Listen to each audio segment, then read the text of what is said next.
शाश्वतमकारणं कारणानां शिवमकेवलं भासकमभासकानां तुरीयमतमः पारमाद्यन्तहीनं प्रपद्ये परमं पावनमद्वैतहीनं। नमस्ते नमस्ते विभो विश्वमूर्ते, नमस्ते नमस्ते चिदानन्दमूर्ते,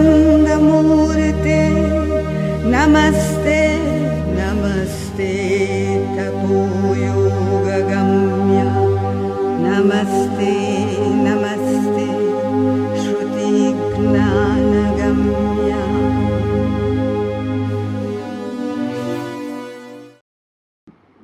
हेल्पिंग अदर्स, अन्य मानक साहाय्य करिवार गोटे मनोवृत्ति, यही विषय सब जगह कहले भल हम से कहतु टे प्राक्टिकल हम तुम कह से तो अन्य मानक साहाय्य करिवार गोटे मनोवृत्ति आम भीतर थाए। मु आलोचना करिया पूर्व कही जे वास्तविक आम जो मैंने बसीचु समस्ते साधना उद्देश्य बसचु बा शुणुचु, जो मैंने समस्ते साधना उद्देश्य शुणुचु, खाली गोटे एमती स्वाभाविक गोटे प्लेजर बा आनंद आम बसुनु। आम आसीचु माँ शिव पाक गोटे साधना उद्देश्य एवं से साधना उद्देश्य जदि आम आसो से दृष्टि अन्य को साहाय्य कर मनोभावटा कौन। माँ कहले साधकर प्रथम आवश्यकता है to concentrate most on one's own spiritual growth and experience the first necessity of the sadhak. निजर आध्यात्मिक अग्रगति दिगरे जेते जेते एकाग्र हवा एवं experience is the first necessity of the साधक, से बाटे जेतिक आम अनुभव करवा बा अनुभूति हासिल करवा सेटा हूँ साधकर प्रथम आवश्यकता। ता सांगे सांगे कहले to be too eager to help others draws away from the inner work. अन्य मान को साहाय्य करिया पई जदि आम भीतर गोटे व्याकुलता थाए, टू ईगर जदि व्याकुलता थाए से कौन करे ना मोर जो अंतर हृदय भीतर जो कार्य से आमको व्याघात करे, आमको नहीं आसे दूरे थी। तार कारण आम इनवल्व हो जाऊ बेसी अन्य को साहाय्य करिया। मु बर्तमान ए मेसेज बाहर बाहरी आसी गोटे छोटिया कथा कहूँ। धरा जाऊ आम अन्य को साहाय्य कलु, साहाय्य कले कौन लगे पचारि सुबुद्धि भाई आपण को मोर गोटे साहाय्य दरकार थिला, आपन मत ये साहाय्य करंतु। सुबुद्धि भाई कहे भाविले तुमको साहाय्य करे मत भारी खुशी लगे। अर्थात सुबुद्धि भाई को खुशी लगे मोर गोटे असुविधा हवा दरकार, हाँ ना नहीं। यहीटा गोटे भारी इंटरेस्टिंग कथा, खूब कम लोक आ चिंता कर अन्य को साहाय्य करिबारे जे आनंद पाती ताकर सबुबले लोड़ा जे किए अन्य असुविधा पड़ू, अन्य किए असुविधा पड़े से मुझे साहाय्य करी। जदि अन्य कई असुविधा न पड़े ताले मु साहाय्य करि परिबिनी, तेणु मु आनंद पाइबिनी। मु अन्य को साहाय्य कले आनंद पाए।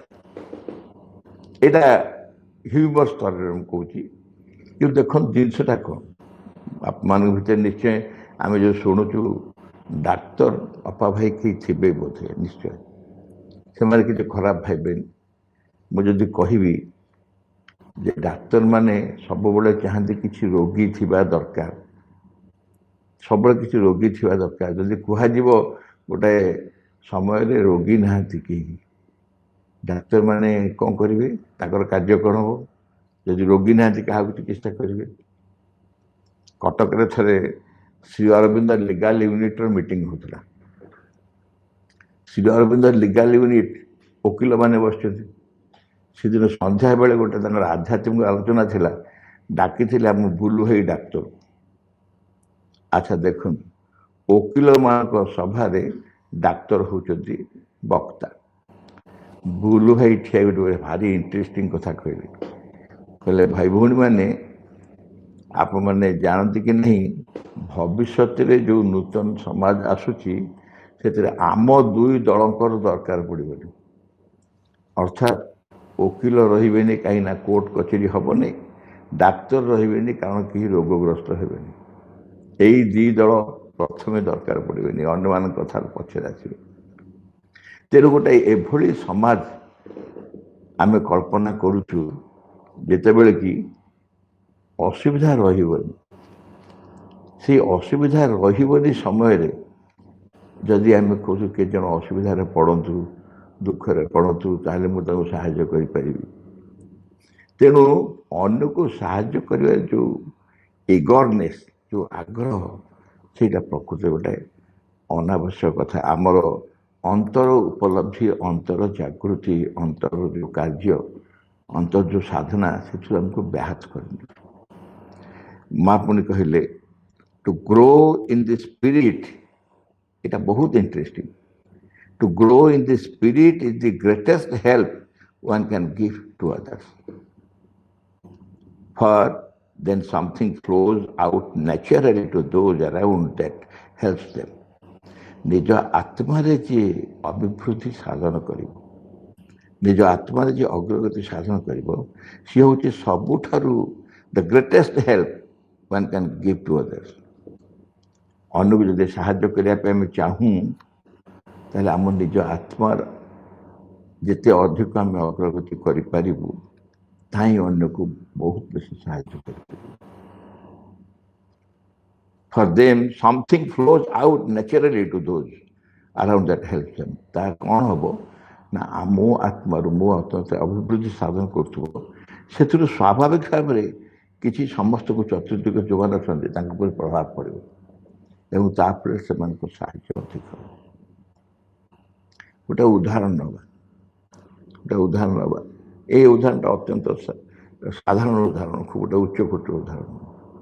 ଧରନ୍ତୁ ଆପଣ ଗାଁକୁ ଇଲେକ୍ଟ୍ରି ଆସିଗଲା, ଆପଣ ଟିକିଏ ଥିଲା ବାଲା ଘର, ତେଣୁ ଆପଣ ଇଲେକ୍ଟ୍ରି ଲାଇନ୍ ନେଇଗଲେ, ଇଲେକ୍ଟ୍ରି ଲାଇନ୍ରେ ଖର୍ଚ୍ଚ ହେଇଗଲା, ଲାଇନ୍ ନେଇଗଲେ, ଆପଣଙ୍କ ଘରେ ଲାଇଟ୍ ଜଳିଲା, ଆପଣ ଦେଖିଲେ ଯେ ପାଖ ଘରମାନଙ୍କରେ କାହା ଘରେ ଆଲୋକ ନାହିଁ।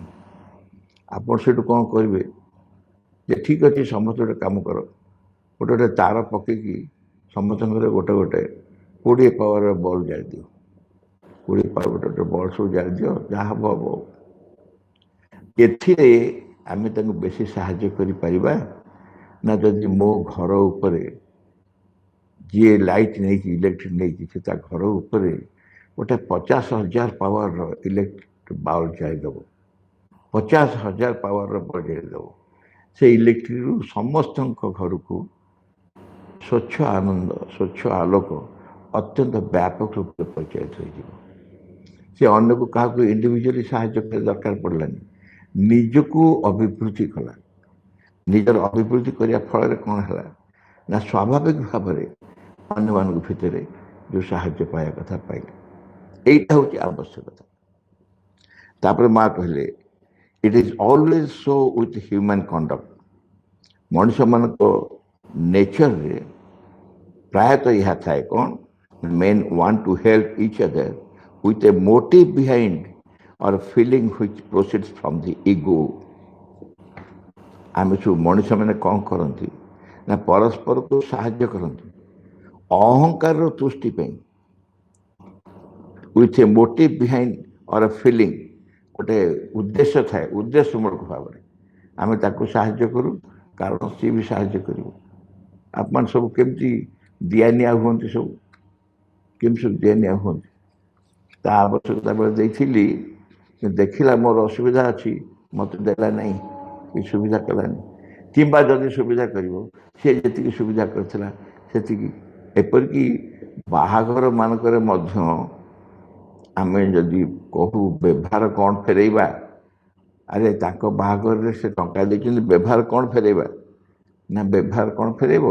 ଦେଖୁନା तालिका देख से आम बाहागर से कौन देते आम बाहागर जहाँ देते ता तालिका थी खंडे शाढ़ी देते आ 300 टंका देते से दे दियो 300 टंका दे दियो गोटे शाढ़ी दे दी ये हूँ परस्पर को साहाय्य करने ये गोटे साहाय्य भाया जार असुविधा अच्छी से साहाय्य चाहूँगी तो कौटू साहाय्य जाऊँगी मो अहंकार जाऊँगी मो अहंकार खुशी हम want to help each other with a motive behind गोटे उद्देश्य भितर थाए यही जगह मुझे कहूली जे जड़े जदि असुविधा पड़ो मु खबर पाली जाए पहुँच जाए सागे साहाय्य करने कौन पाई ना बेचारा असुविधा पड़ुची यही साहाय्य पड़े पाइले कौन हम ना से खुशी हम से साहाय्य निश्चय तार किसी उपकार हम से जो उपकार हम से मत आनंद मिलू कई व्यक्ति था सब अन्य साहाय्य कर आनंद पाते से आनंद आनंद से सब खोलुवे दुखे किए पड़ी जहाँ मुझे आरंभ उदाहरण देली सब गोटे feeling which proceeds from the ego माँ कहले यहाँ केवल अहंकार ही हुए the idea of helping others is a subtle form of the ego आम जापना सफ्टल फॉर्म कहीं कहगला ना आम जापना आम कौन करूँ आम भावु जे बिचरा असुविधा पड़ता साहाय्य करी सेटा आम भीतर अहंकार एक सूक्ष्म रूप अन्य को साहाय्य करने ये सब शुणला गोटे किमिया लगुच कौन है आम साहाय्य करुचु गोटे भल कम करुचु देखा माँ एमती कहते माँ पर कहे साहाय्य करने पछरे कौन कारण एवं तो केमी प्रकृति साहाय्य करहब अन्य को साहाय्य करने अहंकार एक सूक्ष्म रूप कहीं ना कारण it is only the divine force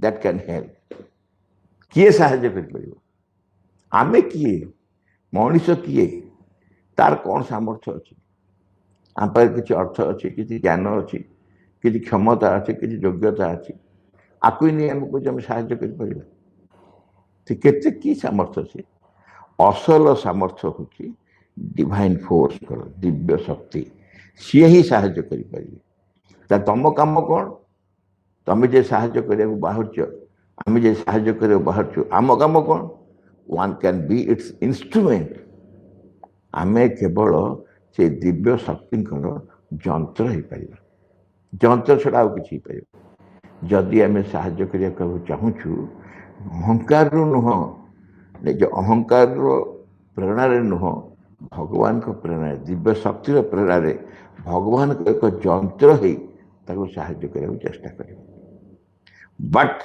you should first learn to be a fit and egoless instrument तेणु असल दायित्व आसीगला जो मैंने साहाय्य करेंगे जो मैंने साहाय्य करने चाहती दायित्व है तुम साहाय्य कर चाहूच कि जदि चाहूच you should first learn to be a fit and egoless instrument तमें प्रथम एक कथा शिखा उचित एक उपयुक्त अहं शून्य जंत्रटी हो पार कि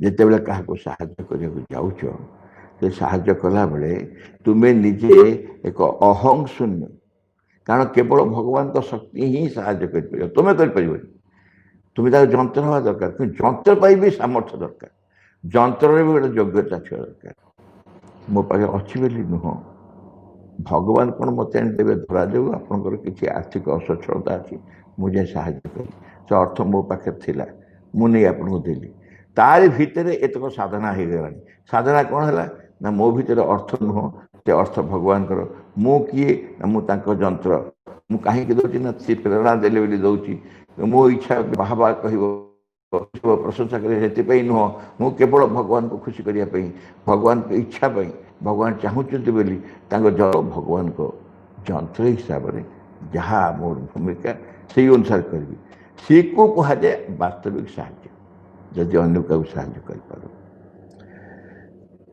कहले the attempt to help people and clear things for others was an ego impulse अन्य मन को साहाय्य करवा अन्य मान समस्या दूर सब करवा ये गोटे अहंकार गोटे गोटे परिणाम अहंकार गोटे प्रभाव it magnified the ego and brought boasting कौन करे ଅନ୍ୟ କାହାକୁ ସାହାଯ୍ୟ କଲା ପରେ କ'ଣ ହୁଏ, ଆମ ନିଜର ଯେଉଁ ଅହଙ୍କାର ଥାଏ ସେ ଆହୁରି ମୋଟା ହେଇଯାଏ। ମ୍ୟାଗ୍ନିଫାଏଡ୍ ଦି ଇଗୋ ଆଣ୍ଡ ବ୍ରଟ୍ ବୋଷ୍ଟିଂ, ବାହାଦୁରୀ ସବୁ, ଖୁସି, ପ୍ରଶଂସା, ଇମାଜିନେସନ୍, କଳ୍ପନା ସବୁ ଆସିବ, ଭାଇଟାଲ୍ ଫ୍ଲାଟେରୀ, ସୌଖ ମାନେ ବାହା ବାହା କହିବେ, ଆମ ପ୍ରାଣ ଖୁସି ହେଇଯିବ, ପ୍ରାଣରେ ଖୋସାମତି କରିବେ। To clear yourself was the first necessity. ସେଥିପାଇଁ ତୁମକୁ ଏସବୁଥିରୁ ମୁକ୍ତ ହେଇପାରିବ କି? ଏଇ ଯେଉଁ ଫ୍ଲାଟେରୀ, ବୋଷ୍ଟିଂ, ଇମାଜିନେସନ୍, ଏଇସବୁଥିରୁ ତୁମେ ମୁକ୍ତ ହେଇପାରିବ କି? ସାହାଯ୍ୟ କରିବାକୁ ଯଦି ବାହାରୁଛ, ଏଇଟା to clear yourself was the first necessity. Afterwards to work not by one's own initiative but in obedience to the will of the mother without ego. ଆଗେ ନିଜକୁ ଏସବୁଥିରୁ ମୁକ୍ତ କର। ସାହାଯ୍ୟ କରିବା ପାଇଁ ଯେଉଁ ଭିତରେ ବ୍ୟାକୁଳତା, ସେ ବ୍ୟାକୁଳତାରୁ ନିଜକୁ ମୁକ୍ତ କର ଏବଂ ତାପରେ ନିଜର not by one's own initiative, ତମ ଆଡ଼ୁ ଉଦ୍ୟମ ନୁହଁ, ତମ ଆଡ଼ୁ ଚେଷ୍ଟା ନୁହଁ, ତମେ ଚେଷ୍ଟା କରି କରୁନ, ଏଇ initiative in the obedience to the will of the mother. ମାଆଙ୍କର ଇଚ୍ଛାର, ମା ଚାହୁଁଛନ୍ତି, ତାଙ୍କର ଆଜ୍ଞାବହ ହେଇ, ମାଆଙ୍କ ଇଚ୍ଛାର ଆଜ୍ଞାବହ ହେଇ ଆମେ ସାହାଯ୍ୟ କରିପାରିବା। ତାପରେ ମା କହୁଛନ୍ତି, for helping you can only be sure of that if you yourself have an assured basis. ଇଏ ଆହୁରି ଗୋଟେ ଇଣ୍ଟରେଷ୍ଟିଂ କଥା କହିଲେ, ତୁମର ବେସିସ୍ ଠିକ୍ ଅଛି କି? ଆସ୍ୟୁର୍ଡ ବେସିସ୍ ଅର୍ଥାତ୍ ଯେଉଁ ଭିତ୍ତିଭୂମି ଉପରେ ଠିଆ ହେଇଛ ତମେ, ସେଇ ଭିତ୍ତିଭୂମି ଉପରେ ଠିଆ ତମେ ସାହାଯ୍ୟ କରିବାର ସାମର୍ଥ୍ୟ ଅଛି କି? If your assured basis with the psychic being always prominent. ଆସ୍ୟୁର୍ଡ ବେସିସ୍କୁ ପୁଣି ଡିଫାଇନ୍ କରୁଛନ୍ତି କେମିତି ନା, ତୁମର ଚୈତ୍ୟ ସତ୍ତା ସବୁବେଳେ ସମ୍ମୁଖରେ ଥିବ। ତମେ ଯଦି ଆଉ କାହାକୁ ସାହାଯ୍ୟ କରିବାକୁ ଚାହୁଁଛ, ଗୋଟେ ତୁମର ଭିତ୍ତିଭୂମି ଆସ୍ୟୁର୍ଡ ହୁଆ, ତମେ ଆଉ ସେଥିରେ ଦିଲ୍ ଅର୍ଥାତ୍ ଦୁର୍ବଳ ନଥିବ। ଆମ ପିଲାଦିନେ ଗୋଟେ ଜଗତ କେବଳ କବିସୂର୍ଯ୍ୟ ବଳଦେବ ରଥଙ୍କ କବିତା ପଢ଼ିଥିଲୁ, ମନେ ଥିବ ସେ କବିତା, ଯେଉଁମାନେ ପଢ଼ିଥିଲେ ଆମ ବୟସର ସବୁ। ସେଥିରେ ଥିଲା, ଦେହରେ ବାଜିଲେ ପର ନିଶ୍ୱାସ, ସମ୍ଭାଳିବାକୁ ନଥାଇ ବିଶ୍ୱାସ, ନିର୍ଲଜ ଅଭିମାନେ ଡେରି ଛାତି, ହାତୀ ଲଢ଼ାଇକି ବାନ୍ଧିଲେ କାତି। ତମ ନିଜର ସାମର୍ଥ୍ୟ ନାହିଁ, ଆଉ କାହା ନିଶ୍ୱାସ ବାଢ଼ିଲେ ତମେ ପଡ଼ିଯିବ, ତମର ଏତିକି ସାମର୍ଥ୍ୟ ନାହିଁ, କିନ୍ତୁ ଦେଖିଲା ବେଳକୁ ହାତୀ ସାଙ୍ଗେ ଲଢ଼େଇ କରିବା ପାଇଁ ଗୋଟେ କଟୁରୀ ଧରି ଗୋଡ଼େଇଛ ହାତୀ ସାଙ୍ଗେ। ଇରେ ତମେ କି ସାମର୍ଥ୍ୟ ଅଛି ତମର ସାଇକିକ୍ ବିଙ୍ଗ ପ୍ରମିନେଣ୍ଟ ହେଲାଣି କି? ତ ସାଇକିକ୍ ବିଙ୍ଗ ପ୍ରମିନେଣ୍ଟ ହେଲାଣି କି? Psychic being always prominent, full of faith and joy and strength. ଚୈତ୍ୟ ପୁରୁଷ, ଚୈତ୍ୟ ସତ୍ତା କ'ଣ ହେଇଥିବ ନା, ଏକଦମ ସମ୍ମୁଖରେ ଥିବ, ବିଶ୍ୱାସ, ଆନନ୍ଦ, ଶକ୍ତିରେ ଭରପୁର ଥିବ। Then others can gather strength and faith and joy from such a one. ତେଣୁ ଅନ୍ୟମାନେ ତୁମଠାରୁ ଏଇ ଷ୍ଟ୍ରେଙ୍ଗଥ, ଏଇ ସାହାଯ୍ୟ, ଏଇ ଆନନ୍ଦ, ଏଇସବୁ ତୁମଠୁ ପାଇପାରିବେ। Then others can gather strength and faith and joy from such a one by speech or contact. Even ତମ କଥାରୁ, ତମର ସମ୍ପର୍କ ଖାଲି ନୁହଁ, ତୁମ କଥାରୁ ମଧ୍ୟ ସେମାନେ ଶକ୍ତି ସାମର୍ଥ୍ୟ ସଂଗ୍ରହ କରିପାରିବେ। But to arrive at that, you must, as I have been telling, open yourself to the light and force that come from myself and the mother and to no other influence. ଏଇଟା ଶ୍ରୀଅରବିନ୍ଦଙ୍କ ଯୋଗ, ଶ୍ରୀଅରବିନ୍ଦଙ୍କ message. Sri Aurobindo କହୁଛନ୍ତି, ସେଥିପାଇଁ ସେଇ ଜାଗାରେ ପହଞ୍ଚିବା ପାଇଁ ହେଲେ, ଅର୍ଥାତ୍ ସେଇ ପ୍ରକାର ଏକ ସାମର୍ଥ୍ୟ ତମେ ପାଇବା ପାଇଁ ହେଲେ, ତମେ ସବୁବେଳେ ବରାବର ତମକୁ କହିଯାଉଛି, open yourself to the light and force. ମୋ ପାଖରୁ ଏବଂ ମାଙ୍କ ପାଖରୁ ଯେଉଁ ଶକ୍ତି ଓ ଆଲୋକ ଆସୁଛି, ନିର୍ଗତ ହେଉଛି, ତା ପ୍ରତି ନିଜକୁ ଉନ୍ମୁଖ କର, ଆଉ କାହା ପାଇଁ ନୁହଁ, ଟୁ ନୋ ଅଦର ଇନଫ୍ଲୁଏନ୍ସ। ତାପରେ ମା ଆଉ ଗୋଟେ ଇଣ୍ଟରେଷ୍ଟିଂ କଥା କହୁଛନ୍ତି। ମା କହିଲେ, this helping others is a perilous business. ବଡ଼ ବିପଦପୂର୍ଣ୍ଣ କାର୍ଯ୍ୟ। ଇଏ କୋଉଠୁ ଆଇଲା ପୁଣି? ଅର୍ଥାତ୍ ଅନ୍ୟକୁ ସାହାଯ୍ୟ କରିବା ଗୋଟେ ବିପଦପୂର୍ଣ୍ଣ କାର୍ଯ୍ୟ। ଆମେ ତ ଭାବିଥିଲୁ କରୁଛି ଛାଡ଼, କିନ୍ତୁ ବିପଦ କ'ଣ ଶୁଣନ୍ତୁ, ତାହେଲେ ବହୁତ interesting. It brings the guru ego or else you very uncertainly rid others of the difficulties. ତମ ଅଜାଣତରେ ତମେ ତାଙ୍କ ପାଖରୁ ଯେଉଁ ଅସୁବିଧା ଅଛି, ତମେ ତାକୁ ନେଇ ଆସ। of that and very certainly get them yourself. ତମେ ଗୋଟେ ଗୁରୁର ବେଳେବେଳେ ଅନ୍ୟମାନଙ୍କୁ କହିବା ସମୟରେ ଏଇଟା ମା କହିଛନ୍ତି ଗୋଟେ ବ୍ରିଙ୍ଗସ୍ ଗୁରୁ ଇଗୋ। ଗୋଟେ ଗୁରୁ ମାନେ ଏଠି ଦାଢ଼ି ଫାଡ଼ି ରଖିବା ଗୁରୁ ନୁହଁ। ଏ ଗୁରୁ ମାନେ ଗୋଟେ ନିଜେ ଗୋଟେ ନିର୍ଦ୍ଦେଶ ଦେଉଥିବା ନିର୍ଦ୍ଦେଶକ ଭଳିଆ ଏଇଭଳିଆ ଗୋଟେ ଅହଙ୍କାର ତମର ଆସେ। କିମ୍ବା ୟୁ ଭେରି ଅନିଶ୍ଚିତ ଭାବରେ ତମେ ଅନ୍ୟମାନଙ୍କର ସବୁ ଦୂରେଇ ଦେବା ସମସ୍ୟା ଦୂରେଇ ଦେବା ବାହାନାରେ ବା ଚେଷ୍ଟା କରି ତାଙ୍କର ଯାହା ଯାହା ସମସ୍ୟା ଅଛି ତମେ ଦୂରେଇ ଦେବାକୁ ଚେଷ୍ଟା କରୁଛ। And very certainly get them yourself. ତମେ ନିଜ ଆଡ଼କୁ ନେଇ ଆସ। ତାଙ୍କ ଦୁର୍ବଳତା ତାଙ୍କ ଦୁଃଖ ତାଙ୍କ ସମସ୍ୟା ଦୂର କରିବା ନାଁରେ ତମେ ତମ ସମସ୍ୟା ବଢ଼େଇ ଚାଲ। ତାଙ୍କ ସମସ୍ୟାକୁ ତମେ ଇନଭାଇଟ୍ କର ତମ ଭିତରେ। ତାପରେ ସେ ଦେଖୁଛନ୍ତି ଗୋଟେ ମରାଠା ସେଣ୍ଟ ମହାରାଷ୍ଟ୍ର ଜଣେ ସାଧୁ ତାଙ୍କ ନାଁ ମନେ ନାହିଁ ବୋଲି କହିଲେ ତାଙ୍କୁ ସେ ପଚାରିଥିଲେ why do you have all these disciples? କାରଣ to have disciples means to add all their difficulty to your own. ଯଦି ତମେ ଶିଷ୍ୟ ସବୁ ସଂଗ୍ରହ କରିବ ତମେ ବହୁତ ଶିଷ୍ୟ ସଂଗ୍ରହ କରିବ ତା ଅର୍ଥ ହେଉଛି ଶିଷ୍ୟମାନଙ୍କର ସମସ୍ୟାକୁ ତୁମ ନିଜ ଭିତରେ ତମେ ଗ୍ରହଣ କରିବ। ଆମେ ଅଧିକାଂଶ ସମସ୍ତେ ଜାଣିଥିବୁ ନିଶ୍ଚୟ ମା କାହିଁ କଷ୍ଟ ପାଉଥିଲେ। ଆମରି ମାନଙ୍କର ସମସ୍ୟା ପାଇଁ ମା କଷ୍ଟ ପାଉଥିଲେ। ଆମ ସମସ୍ୟା ଆମକୁ ସମସ୍ତଙ୍କୁ ସେ ଗ୍ରହଣ କରିସାରିଥିଲେ। ଆମ ସମସ୍ତଙ୍କୁ ଗ୍ରହଣ କରିଥିଲେ ଏବଂ ଆମକୁ ଗ୍ରହଣ କରିଥିଲେ ବୋଲି ହିଁ ଆମକୁ ସାହାଯ୍ୟ କରିବା ପାଇଁ ହିଁ ଆମର ସମସ୍ତ ଯାବତୀୟ ଦୁର୍ବଳତା ମାଙ୍କ ଶରୀରରେ କ୍ରିୟା କରୁଥିଲା। ମା ବହୁତ କଷ୍ଟ ପାଉଥିଲେ। ସେ କହିଲେ helping others has the same disadvantage. ତେଣୁ ଅନ୍ୟମାନଙ୍କୁ ଏଇଟା ସେ ମା କର ଅନ୍ୟକୁ ସାହାଯ୍ୟ କରିବା ସେଇ ପ୍ରକାରର ଅସମସ୍ୟା। ଅନ୍ୟକୁ ସାହାଯ୍ୟ କରିବା ମନୋଭାବ ତୁମର ଯଦି ସେତିକି ଷ୍ଟ୍ରେଙ୍ଗଥ ନାହିଁ ତୁମର ଯଦି ସେତିକି ସାମର୍ଥ୍ୟ ନାହିଁ ତୁମେ ଯଦି ତୁମ ଅହଂମୁକ୍ତ ହେଇନାହଁ ତାହେଲେ ମନେ ରଖ ଅନ୍ୟକୁ ଯଦି ସାହାଯ୍ୟ କରିବାକୁ ଯାଉଛ ଅନ୍ୟକୁ ସାହାଯ୍ୟ କରିବା ନାଁରେ ତାର ଯେଉଁ ସମସ୍ୟା ଅଛି ସେ ସମସ୍ୟାକୁ ତୁମେ ଇନଭାଇଟ୍ କରିବ। Of course it is the disadvantage of helping others that one comes into contact with their consciousness. ତାର କାରଣ ହେଉଛି ତୁମେ ତା ଚେତନାର ସମ୍ପର୍କରେ ଆସ। ଯାହାକୁ ସାହାଯ୍ୟ କରିବାକୁ ଆମେ ଯାଉ ତା ଚେତନାର ସମ୍ପର୍କରେ ଆସୁ ଆଣ୍ଡ ଦେୟାର ଡିଫିକଲ୍ଟିଜ୍ ଏବଂ ତାର ସମସ୍ୟାମାନଙ୍କ ସମ୍ପର୍କରେ ଆସୁ ଆଣ୍ଡ ଅଲସୋ ଗେଟ୍ସ ମୋର୍ ଏକ୍ସଟର୍ନାଲାଇଜ୍। ଏବଂ ଆମେ ଆମର ଇଣ୍ଟରନାଲ ଯଦି ଆମେ ଆନ୍ତର ଭିତରେ କାର୍ଯ୍ୟ କରୁଥିବା ସାଧନା କରୁଥିବୁ ଆମେ ଏକ୍ସଟର୍ନାଲାଇଜ୍ ହଉ। କାହିଁକିନା ବାହାରେ ଆମର ବାହ୍ୟ ଅବସ୍ଥାରେ ବାହ୍ୟ ବ୍ୟକ୍ତିତ୍ୱରେ ଆମେ ତା ସହିତ ସମ୍ପୃକ୍ତ ହେଇଯାଉ ତେଣୁ ସେ ବେଶୀ ଆକ୍ଟିଭ ହେଇଯାଏ। The bearing of others' difficulties would, I fear, be a heavy burden for anybody.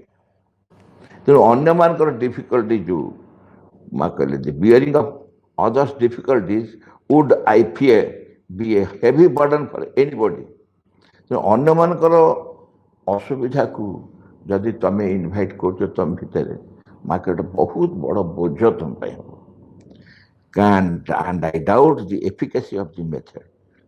ତେଣୁ ଏଇ ଯେଉଁ ଧାରା ଏଇ ବିଚାର ଏଇ ବାଟେ କାମ ଏ ବିଷୟରେ ମା ବହୁତ ବଡ଼ ସନ୍ଦେହ। What one can do much more usefully. ତେଣୁ କ'ଣ ଜଣେ କରିପାରିବ ବହୁତ ବେଶୀ ଖୁବ୍ ବେଶୀ ୟୁଜଫୁଲି କ'ଣ? If one has strength to give out of one's strength to the other, if one has peace to set the peace on the other, ଯଦି ଜଣଙ୍କର ଶକ୍ତି ଅଛି ଅନ୍ୟକୁ ଶକ୍ତି ଦେଇପାରିବ, ନିଜ ଭିତରେ ଶାନ୍ତି ଅଛି ସେ ଶାନ୍ତି ଦେଇପାରିବ। This one can do without losing one's strength and peace. ଆକୁ ଜଣେ ନିଜର ଶକ୍ତି ଏବଂ ଶାନ୍ତି ନ ହରେଇକି ଦେଇପାରିବ। କିନ୍ତୁ ଯଦି ଅନ୍ୟ କିଛି ମେଟେରିଆଲ ଥିଙ୍ଗ କଥା ଆମେ କହୁ ତାହେଲେ ତା ସାଙ୍ଗରେ ଆମେ ତାଙ୍କର ବର୍ଡନ ବି ବୋଝ ବି ନେବାକୁ ପଡ଼ିବ। It is done in the right way. This one can do without losing one's strength or peace and if it is done in the right way. ଠିକ୍ ଭାବରେ ଯଦି ଆମେ କରିପାରୁ ତାହେଲେ ଆମର ଏଇ ଯେଉଁ ଶକ୍ତି ଓ ଶାନ୍ତି ଆମେ ହରେଇବା ନାହିଁ।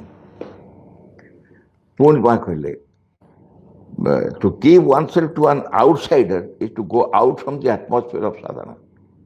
ଯଦି ସାଧନା ଜଣେ କରୁଛି ତମେ ସାଧନା ସାଙ୍ଗରେ କରୁଛ ଅଲଗା କଥା। ଯଦି ଜଣେ ସାଧନା କରୁନାହିଁ ସାଧାରଣ ଲୋକ ତାହେଲେ ତମେ ତମ ସାଧନାର ବାହାରକୁ ଯିବାକୁ ପଡ଼ିବ। ସାଧନା ଅବସ୍ଥାରେ ବାହାରକୁ ଯିବାକୁ ପଡ଼ିବ। To give oneself to an outsider is to go out from the atmosphere of sadhana and give oneself to the outer world forces. ତେଣୁ ତୁମର ସାଧନା ବାହାରକୁ ଯିବ, ଆଉଟର ୱାର୍ଲଡରେ ଯେଉଁ ଫୋର୍ସ ମାନେ କାମ କରୁଛନ୍ତି ତାଙ୍କ ସହିତ ପୁଣି ତମେ ସମ୍ପର୍କ ହେଇଗଲ, ମିଶିଗଲ। ତେଣୁ ଅନେକ ପ୍ରକାରର ସମସ୍ୟା ଅଛି। ପୁଣି କହୁଛନ୍ତି one can have a psychic feeling of love for someone. ତମେ ସେଇଟା କରିପାର, ଏଭଳିଆ ଯେତେ ତମେ କରିପାରିବ କରିପାର। one can have a psychic feeling of love. ଚୈତ୍ର ପ୍ରେମର ସମ୍ପର୍କ ତମେ ସାଙ୍ଗେ ସୃଷ୍ଟି କରିପାର। ଏ ୟୁନିଭର୍ସାଲ ଲଭ୍ ଫର୍ ଅଲ୍ କ୍ରିଚର୍ସ, ସମଗ୍ର ବିଶ୍ୱରେ ଯେତେ ଯେତେ ସୃଷ୍ଟି ଯେତେ ଯେତେ ସତ୍ତା ମାନେ ଅଛନ୍ତି, ଜୀବଜନ୍ତୁ ଅଛନ୍ତି, ସମସ୍ତ ପ୍ରତି ଗୋଟେ ବିଶ୍ୱବ୍ୟାପୀ ତମେ ପ୍ରେମ ସୃଷ୍ଟି କରିପାରିବ। But one has to give oneself only to divine. କିନ୍ତୁ ତାକୁ କେବଳ ତମେ ଭଗବାନଙ୍କ ମାଧ୍ୟମ ଦେବ, ଓନ୍ଲି ଟୁ ଦ ଡିଭାଇନ୍। ସମସ୍ତଙ୍କ ଭିତରେ ଭଗବାନ ଅଛନ୍ତି ତ ସେଇ ଦୃଷ୍ଟିରେ ତମେ ଭଗବାନଙ୍କୁ ହିଁ ଦେଉଛ। ଏକଥା ତମେ କରିପାର, ଯାହାକୁ ତମେ ସାହାଯ୍ୟ କରିପାରୁଛ ତା ଭିତରେ ଭଗବାନ ଅଛନ୍ତି, ଏଇ କାରଣରୁ ସାହାଯ୍ୟ କରିପାରୁଛ କି? ସାହାଯ୍ୟ କରିପାର। ତାପରେ ରିସିଭିଂ ହେଲ୍ପ, ଇଏ ତ ଗଲା ଦବା କଥା। ଯେଉଁମାନେ ରିସିଭ୍ କରିବେ, all change must come from within with the felt or the secret support of the divine power. It is only by one's own inner opening to that or that divine power that one can receive help, not by mental, vital or physical contact with others. ଦିବ୍ୟ ଶକ୍ତିଙ୍କ ଠାରୁ ତୁମେ ସାହାଯ୍ୟ ପାଉଛ, ଏଇ କଥା ଯଦି ଅନୁଭବ ହେଇପାରେ ତାହେଲେ ତୁମେ ସାହାଯ୍ୟ ଗ୍ରହଣ କରିପାର। All change must come from within, ନିଜ ଭିତରୁ ସବୁ ପରିବର୍ତ୍ତନ ଆସିବ। with the felt or the secret support of the divine power. ତମ ଭିତରେ ଯେଉଁ ଦିବ୍ୟ ଶକ୍ତି ଅଛନ୍ତି ତାଙ୍କର ଗୁପ୍ତ ସମର୍ଥନ ଫଳରେ। It is only by one's own inner opening to that. ତମର ଭିତରେ ଯେଉଁ ଡିଭାଇନ୍ ପାୱାର ଅଛନ୍ତି ତାଙ୍କ ପ୍ରତି ଅନ୍ତର ଉନ୍ମୁକ୍ତତା, ତାରି ମାଧ୍ୟମରେ one can receive help। ସେଇ ବାଟରେ ତମେ ସାହାଯ୍ୟ ପାଇପାରିବ, not by mental, vital or physical contact with others। mental, vital ବା physical contact ନୁହଁ, ସେ ବାଟେ ତମେ ସାହାଯ୍ୟ ତମେ ପାଇପାରିବା ସମ୍ଭବ ନୁହଁ। କେବଳ ସମ୍ଭବ ହେଉଛି ଚୈତ୍ୟ ପୁରୁଷ ମାଧ୍ୟମରେ ତମେ ସାହାଯ୍ୟ ଦେଇପାର ଏବଂ ସାହାଯ୍ୟ ଗ୍ରହଣ କରିପାର। ଏବେ ଅନ୍ୟମାନଙ୍କ ସାଙ୍ଗରେ ଯେଉଁ ଆମେ କନସର୍ନ ହେଇଯାଉ, ଶୁଣିକି ଅସୁବିଧାରେ କଷ୍ଟ ପାଇଯାଉ, whatever or whomever you have handed over to the divine, you should not be any longer attach. ଯଦି ତମେ ତାଙ୍କୁ ଭଗବାନଙ୍କ ପାଖରେ ଦେବା ପାଇଁ ଚେଷ୍ଟା କଲ, ଆଉ ତମେ କୌଣସି ଆଟାଚମେଣ୍ଟ ଦରକାର ନାହିଁ, କୌଣସି ଆଙ୍ସିୟସନେସ୍ ଦରକାର ନାହିଁ, ତମେ ବ୍ୟସ୍ତ ହେଇପଡ଼ିବନି। ତମେ ଯଦି ଭଗବାନ ପାଖରେ ତାଙ୍କୁ ଦେଇଦେବାକୁ ଚେଷ୍ଟା କରୁଛ, or it but leave all to the divine to do for the best. ତମେ ଯଦି କାହାକୁ ଭଗବାନ ପାଖରେ ନିବେଦନ କରିପାରିଲ ତାହେଲେ ଆଉ ତମର ଚିନ୍ତା କରିବା ଦରକାର ନାହିଁ, କେବଳ ଜାଣିବ ଯେ ଭଗବାନ ପାଖରେ ଦେଇ ଦିଆଯାଇଛି, ଏଣିକି ସବୁ ନିଶ୍ଚିନ୍ତ। ଜଣେ କେହି ତାଙ୍କର ସ୍ୱାମୀଙ୍କ ଅସୁବିଧା ସମ୍ପର୍କରେ ପ୍ରଶ୍ନ କଲେ। ମା କହିଲେ, if your husband is in a perilous period of his life and suffering from ill health and you feel for him, the best thing for him is still that you should tranquilize yourself and call the divine to his help to pass through। ମା କହିଲେ, ଯଦି ତୁମର ସ୍ୱାମୀ ଏଭଳି କୌଣସି ଅସୁବିଧାରେ ଅଛନ୍ତି, ଯନ୍ତ୍ରଣା ପାଉଛନ୍ତି, କଷ୍ଟ ପାଉଛନ୍ତି, ତମର ଏକମାତ୍ର କାମ, ସର୍ବୋତ୍ତମ କାର୍ଯ୍ୟ ହେବ ତମେ ନିଜକୁ ଶାନ୍ତ ରଖ, tranquillise yourself and call the divine to his help to pass through. ତମ ମଧ୍ୟ ଦେଇ ଯେମିତି ସେ ପାସ୍ କରନ୍ତି, ତମ ମଧ୍ୟ ଦେଇ। ଆଗରୁ କହିଲେନି ତମେ କେବଳ ଗୋଟେ ଯନ୍ତ୍ର ହେଇପାରିବ, ଭଗବାନଙ୍କର ଯନ୍ତ୍ରଟେ ହିଁ ତମେ ସାହାଯ୍ୟ କରିପାରିବ। ତେଣୁ ତମ ଭିତରେ ଯେମିତି ସେ ଶକ୍ତି ପାସ୍ କରେ। Even in the ordinary life, ସାଧାରଣ ଜୀବନରେ ମଧ୍ୟ ଡିସ୍କ୍ୱାଇଟ୍ ଆଣ୍ଡ ଡିପ୍ରେସନ୍ କ୍ରିଏଟ୍ ଆନ୍ ଅନହେଲ୍ପଫୁଲ୍ ଆଟମସ୍ଫିୟର। ସାଧାରଣ ଜୀବନରେ ଯେଉଁମାନେ ସାଧନା କରୁନାହାନ୍ତି ସେମାନଙ୍କ ମଧ୍ୟ ଗୋଟେ ଅଶାନ୍ତ, ଏ ଯେଉଁ ବିଷାଦଗ୍ରସ୍ତ ଅବସ୍ଥାରେ ସେମାନେ ରହନ୍ତି, ସେ ଗୋଟେ ଅନହେଲ୍ପଫୁଲ୍ ଆଟମସ୍ଫିୟର ନେଇ ଆସେ, ଗୋଟେ ଅସୁବିଧାଜନକ ପରିବେଶ ନେଇ ଆସେ। Who is ill or in difficulty, ଯିଏ ଅସୁବିଧାରେ ଥାଏ, ତମେ ଯଦି ପରିବେଶରେ ବିଷାଦ ସୃଷ୍ଟି କଲ, ପରିବେଶରେ ଯଦି ଅଶାନ୍ତ ସୃଷ୍ଟି କଲ, ତାହେଲେ ଯିଏ ଅସୁସ୍ଥ ଅଛି ତା ପାଇଁ ସେଇଟା ବେଶୀ କ୍ଷତିକାରକ। ୱାନ୍ସ ୟୁ ଆର୍ ଏ ସାଧକ, ଏ ତ ଗଲା ସାଧାରଣ ଲୋକ, ୱାନ୍ସ ୟୁ ଆର୍ ଏ ସାଧକ then whether for yourself or to help others, for whom you still feel, ଯଦି ତୁମେ ଜଣେ ସାଧକ, ସାଧକ ତୁମେ ନିଜେ ନିଜ ପାଇଁ ହଉ ବା କାହା ପାଇଁ ହଉ ଯଦି ତୁମେ ଅନୁଭବ କରୁଥାଅ, the true spiritual attitude of reliance on the divine will, ତାଙ୍କ ପାଇଁ ଦରକାର spiritual attitude of reliance, ନିର୍ଭରତା। କୋଉ ଭଳିଆ ନିର୍ଭରତା? ନା ଆଧ୍ୟାତ୍ମିକ ଅନୁଭବର ନିର୍ଭରତା। କାହା ଉପରେ? ନା ଡିଭାଇନ୍ ୱିଲ୍, ଦିବ୍ୟ ସଂକଳ୍ପ ଉପରେ। and call for the help from above is always the best and most effective course। ତେଣୁ ଅଶାନ୍ତ ନ ହୋଇ ଶାନ୍ତ ରହିବ, ବିଷାଦଗ୍ରସ୍ତ ହେବନି, ଅସ୍ଥିର ହେବନି, ଭଗବାନଙ୍କ ଶକ୍ତିକୁ ଆବାହନ କରିବ, ସର୍ବୋତ୍ତମ ସାହାଯ୍ୟ ତାଙ୍କୁ ମିଳିବ। ପୁଣି କହିଲେ ଆମେ ଅନ୍ୟମାନଙ୍କ ପ୍ରତି ଯେଉଁ ସିମ୍ପାଥି ଦେଖାଉଛୁ, ସହାନୁଭୂତି ଦେଖାଉଛୁ, by the sympathy you get into contact and receive what is in the other। ତାଙ୍କୁ ସିମ୍ପାଥି ଦେଖେଇଲେ କ'ଣ ତମେ ତାଙ୍କ କଣ୍ଟାକ୍ଟରେ ଆସୁଛ, କ'ଣ ହେଉଛି ତାପରେ? ନା ତାଙ୍କର ଯାହା ଅସୁବିଧା ସେ ଅସୁବିଧାର କଣ୍ଟାକ୍ଟରେ ତମେ ଆସୁଛ। or else you may give or let go or have drawn from you part of your force।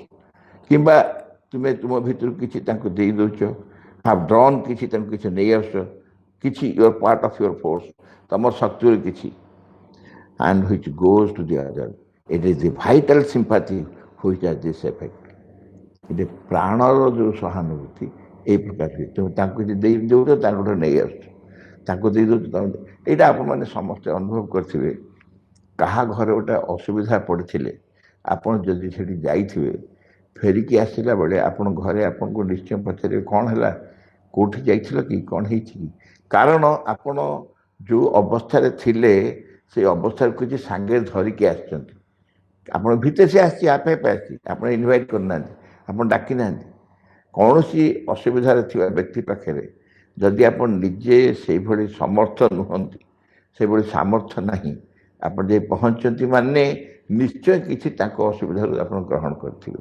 ତେଣୁ ଆପଣ ଆସିଲା ବେଳକୁ ଆପଣଙ୍କର ପରିବେଶ, ପରିସ୍ଥିତି, ଆପଣଙ୍କ ଭାବଭଙ୍ଗୀ ସବୁ ସେ କଥା ହିଁ କହିବ। ତେଣୁ ସବୁଠାରୁ it is the vital sympathy which has this effect। a calm spiritual or psychic goodwill does not bring these reactions। ଏକ ଶାନ୍ତ ଆଧ୍ୟାତ୍ମିକ ଏବଂ ଚୈତ୍ୟ ଶୁଭେଚ୍ଛା goodwill, ଏସବୁ does not bring these reactions। ଜଣଙ୍କ ପାଖରେ ପହଞ୍ଚିକି ଯଦି ୟାକୁ ସାଙ୍ଗରେ ନେଇ ଆମେ ଯାଇଥିବୁ, କ'ଣ ନା ଏକ ଶାନ୍ତ ଅବସ୍ଥା, ଆଧ୍ୟାତ୍ମିକ ଅବସ୍ଥା ଏବଂ ଚୈତ୍ୟ ଶୁଭେଚ୍ଛା, ସାଇକିକ୍ ଗୁଡୱିଲ୍ କହିଛନ୍ତି। ଜଣେ ବ୍ୟକ୍ତି ଅସୁବିଧାରେ ପଡ଼ିଥିଲେ, ଅସୁସ୍ଥ ଥିଲେ, ଆପଣ ତାଙ୍କ ପାଖରେ ବସିକି ମୁହଁ ଶୁଖେଇକି ମନ ଦୁଃଖ କରିବାକୁ ବାଧ୍ୟ? ନିହାତି ମନ ଦୁଃଖ କରିବାକୁ ବାଧ୍ୟ କି?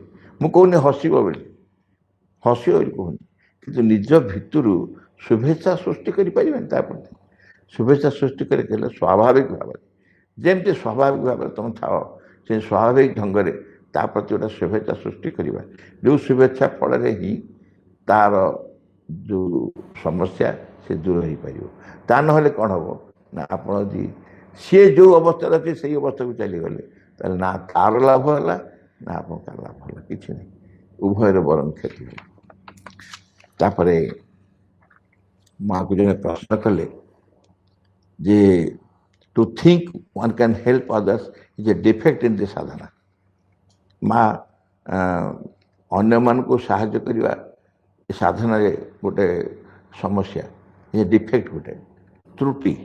ହାଉ can one help others who's himself full of imperfection, falsehood and darkness. ଯିଏ ନିଜେ ଜଣେ ଅଶୁଦ୍ଧତା, ମିଥ୍ୟା ଏବଂ ଅନ୍ଧକାରରେ ଅଛି, ସେ କେମିତି ଅନ୍ୟକୁ ସାହାଯ୍ୟ କରିବ? Those who really assist others must turn themselves into channels through which the mother can act। ତେଣୁ ତମକୁ କ'ଣ କରିବାକୁ ପଡ଼ିବ? ତମେ ଗୋଟେ ଚ୍ୟାନେଲ ଯଦି ହେବ, ମା' ଚ୍ୟାନେଲଟେ ତମେ ହେବ, ମା' ତମ ବାଟ ଦେଇ ତାଙ୍କୁ ସାହାଯ୍ୟ କରିବ, ଗୋଟେ ଚ୍ୟାନେଲ ହେଇପାରିବ। Otherwise it is just vital ego trying to show others that one can help. ନଚେତ୍ ଏଇଟା ଗୋଟେ ସାଧାରଣ ପ୍ରାଣର ଗୋଟେ ଅହଙ୍କାର, ଯେଉଁ ଅହଙ୍କାର ହିଁ ଚେଷ୍ଟା କରିବ ଦେଖେଇବା ପାଇଁ ଯେ ମୁଁ ସାହାଯ୍ୟ କରୁଛି। ମା' କହିଲେ କ୍ୱାଇଟ୍ ରାଇଟ୍, ବାକି ନିହାତି ସତ। One can be a channel for the mother's help. ମା'ଙ୍କ ସାହାଯ୍ୟ ପାଇଁ ଜଣେ ଗୋଟେ ସୁନ୍ଦର ଚ୍ୟାନେଲ ହେଇପାରିବ, ମାର୍ଗ ହେଇପାରିବ, ବାଟ ହେଇପାରିବ, ରାସ୍ତା ହେଇପାରିବ, ତାଙ୍କ ବାଟ ଦେଇ ମା' ସାହାଯ୍ୟ କରିବ। But the idea of one self Helping others comes in a way, and so long as it is there, one cannot be a true effective channel. କିନ୍ତୁ ଭିତରେ ଯୋଉ ଇଚ୍ଛା ରହିଯାଇଥିବ ଯେ ମୁଁ ତାକୁ ସାହାଯ୍ୟ କରିବାକୁ ଯାଉଛି, ତାକୁ ସାହାଯ୍ୟ କରିବାକୁ ସେଇ ସାହାଯ୍ୟ ଯୋଗୁଁ ହିଁ ସମସ୍ୟା ଉଠିବ। ସେ କେବେ ହେଲେ ଜଣେ ଚ୍ୟାନେଲ ହେଇପାରିବନି, ଗୋଟେ ଟ୍ରୁଲି ଏଫେକ୍ଟିଭ ଚ୍ୟାନେଲ ହେବା ସମ୍ଭବ ହେବ। ତେଣୁ ସବୁଠାରୁ best way of helping others, ମା କହିଲେ best way of helping others ହେଉଛି it is a mistake to consider service to humanity as the highest expression of service to the divine. ଏଇଟା ଗୋଟେ ମାଧବ ସେବା, ମାନବ ସେବା, ମାଧବ ସେବା ଆଗରୁ ଯେଉଁ କହୁନଥିଲା, ମାକେ ଏଇଟା ଜମା ଠିକ୍ ନୁହଁ। କାହିଁକିନା ଏଇଟା ତୁମ ଅହଙ୍କାର ହିଁ ଭର୍ତ୍ତି ହେଇଥାଏ। To do so is to remain far too confined within the limits of an exclusive human consciousness. ତୁମେ ଯଦି ମଣିଷମାନଙ୍କ ସେବାରେ ନିଜକୁ ନିୟୋଜିତ କରି ରଖିବାକୁ ଚାହୁଁଛ, ତାହେଲେ ତାଙ୍କରି ସେଇ ଚେତନା ଭିତରେ ହିଁ ତ ସମ୍ଭବ ରହିବ। ତାଙ୍କୁ ଭଗବାନଙ୍କ ମାଧ୍ୟମରେ ସେବା କରିପାରିବାଠୁ ବଢ଼ିଆ ଆଉ କିଛି ନାହିଁ। ତେଣୁ the best way of helping others is to transform oneself. ନିଜକୁ ରୂପାନ୍ତର କରିଦିଅ, be perfect and you will be a position to bring perfection to the world. ତେଣୁ ତୁମେ କ'ଣ କରିବ ନା, ତୁମେ ଏଭଳି ଏକ ଅବସ୍ଥାରେ ଆସିବ, ବି ପରଫେକ୍ଟ, ଗୋଟେ ପୂର୍ଣ୍ଣ ହୁଅ, ସମ୍ପୂର୍ଣ୍ଣ ହୁଅ, and you will be in a position to bring perfection to the world. ତେଣୁ ତୁମେ ପୃଥିବୀରେ ଗୋଟେ ପୂର୍ଣ୍ଣାଙ୍ଗତା ଆଣିପାରିବ। ଭାଇ ଭଉଣୀମାନେ, ମୁଁ ଆଉ କିଛି ମଧ୍ୟ ଥିଲା, ଶେଷ ଖାଲି ଶ୍ରୀ ଅରବିନ୍ଦ କ'ଣ କ୍ଲାରିଫାଇ କରିଛନ୍ତି ସେତିକି ଖାଲି କରିଦେଉଛି। ଶ୍ରୀ ଅରବିନ୍ଦ କ୍ଲାରିଫାଇ କଲେ, ଏ ଫୁଲି ଡେଭଲପଡ ସାଧକ can be an instrument of the mother for helping others. A fully developed sadhak. अच्छा, ए कथा भितर मु केबे भी कहू नहीं जे काहाको आमे साहाय्य करिवा नहीं। कुहा हो जे साहाय्य करिवा पे मना करा जाऊ नहीं, किंतु निजर अहंकार तृप्ति पे साहाय्य कर नहीं। जदि करूच कर, एटा साधना दृष्टि ठीक न। साधना दृष्टि जड़े जी साहाय्य कर, आर्थिक हो, सामाजिक मानसिक हो, जहाँ भी हो, किंतु से माँ को कृपा फल, माँ को कृपा फल जन साहाय्य करते गोटे बोस्टिंग आसबनी, भितर इगोर साटिस्फैक्शन आसबनी, गोटे फ्लाटेरी आसबनी, एगुड़ा आसबनी केवे। से साहाय्य कर मन भी रखिपर, तार मन भी रही भूली भी जाइए क्या साहाय्य कर माँ साहाय्य कर, मु तो करनी ना, मो मध्यम मझे माँ गोटे कृपा कर इन्स्ट्रुमेंट करदे पारि, तो ये मो भाग्य। किंतु जदि आम जो भाव मो साहाय्य बिना सी कि हैरान होता, सी यदि दीपद न कहला, भाई ठीक समय तुम पहुँच नी कौन मो अवस्था होता था, छाड़ मुझे जहाँ ठीक बोली तुम एक कथा शुणा भर गोटे व्याकुलता थाए। तो सहीटा जमी न आसू, आम साधन आम साहाय्य करने प्रकृत योग्य केतबेले हवा जदि आम साधना कर। ए फुल्ली डेभलप्ड साधक can be an instrument of the mother for helping others. एक संपूर्ण उन्नति अग्रगति कर साधक जने can be an instrument of the mother. माँ को जंत्र ही पार अन्य मान को साहाय्य करने। बट ए फुल्ली डेभलप्ड साधक मीन्स तापर कहले फुल्ली डेभलप्ड साधक क्या कहवा, पूर्ण भाव में अग्रगति कर साधक से बुझाऊँ क्या कहवा, free from ego and he would never claim the work as his own. मुझे कहली से अहंकार मुक्त हो निजे साहाय्य कला केबे भी ता भीतर आसबनी, ता निज काम नुह, से साहाय्य कर is and he would never claim the work as his own. केबे भी क्लेम करनी जहाँ मो सुजोग मिलला आपको साहाय्य करने, आप असुविधा बेले मुझे पहुँच जाई पारि, यही कथा मन कदापि भाव ना। इन दिस आश्रम ऑल तापर आश्रम कथा कहले टिके, इन दिस आश्रम all helping has recoiled on the helper by either making him egoistic or by getting affected with the very things one is helping the other to get rid of. मो एक आलोचना करनी कहीं आश्रम कहुई कि जी पूर्व कहला से मुझे जे आम माँ को एक जंत्र हवा, माँ को एक जंत्र हवा, आम अहंकार मुक्त हाँपे चेष्टा करवा। जिते दिन पर्यंत ता न हो पारि आटलिस्ट चेष्टा करवा जा ये कम आम कर भावानी आम भर केवे से भाई अहंकार न आस। जदि भीतर कौट थी माँ कृपा कर तड़देवे किंतु जदि क्या साहाय्य करिचु ये माँ को परम कृपा, माँ केते मत सुजोग दे कार्य करने यही गोटे कृतज्ञता भाव माँ को प्रति रही जी साहाय्य पाइब तार भी कृतज्ञता भाव माँ को प्रति रही व्यक्ति भितर लेन देन नहीं आम उभय भितर साहाय्य दबा साहाय्य पाइबा उभयकर कृतज्ञता रहा माँ जहाँ आम आगु शुणी सारीचु नमिता आपंकर गोटे गीत मु गोटे बहुत दिन तक लिखी जे सतरे आम साहाय्य करने चाहूँ कौन आम साहाय्य करवा उचित से गीतटी सहित मो मोर वक्तव्य शेष करी मु अनुरोध करी समस्त को बर्तमान गीतटी टे शुणु समस्त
भरोसा उत्साह दी